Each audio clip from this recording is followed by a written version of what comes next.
Hello, my name is Rodrigo Velasco-Hernandez. I am a sophomore at American University, majoring in political science and minoring in education studies. And this is my video essay to become a Douglas O'Connor Summer 2025 Global Intern. Frederick Douglass and Daniel O'Connor were born in vastly different contexts, but both demonstrate the transformative power of education in shaping political advocacy and social change. Frederick Douglass, who was an enslaved man who was denied a formal education, taught himself to read and write, recognizing literacy as a path to freedom. He declared, "Once you learn to read, you will forever be free," emphasizing that education dismantles chains of oppression and fosters self-empowerment. Daniel O'Connor, who was often called the Liberator, championed education as a cornerstone of his political reform efforts in Ireland. His advocacy led to the establishment of a national elementary education system in 1831. His vision acknowledged education as a means to secure societal advancement and political representation. Their legacies inspire me to break barriers in education, ensuring that it becomes a bridge to opportunity rather than a hurdle. Their belief in education's political and personal power fuels my passion for creating equitable systems for underserved students. As a Douglas O'Connor intern, I look forward to broadening my understanding of global approaches to education equity, particularly by learning how innovative practices and policies of education agencies in Ireland.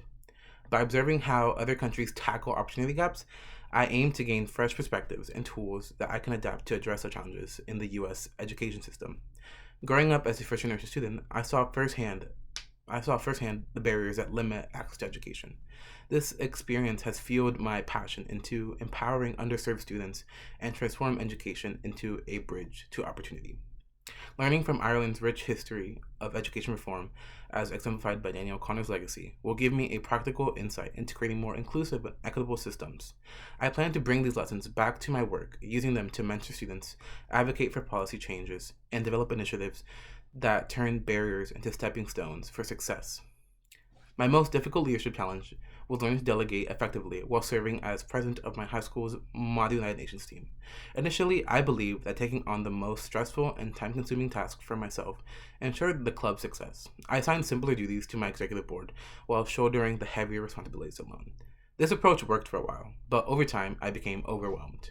The turning point came when my vice president shared their concerns of feeling left out of the loop and underutilized. I realized that my leadership style was not suitable or fair.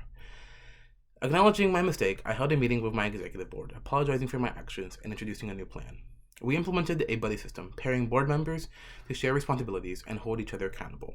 This change not only reduced my stress, but also strengthened our team dynamics, and it taught me that leadership is about trusting and empowering others. Together, we achieved more than I ever could alone. Lastly, when I encounter someone with a different viewpoint from mine, my first response is to listen. As a political science and education studies student, I understand that language shapes how we think about power, identity, and the world around us.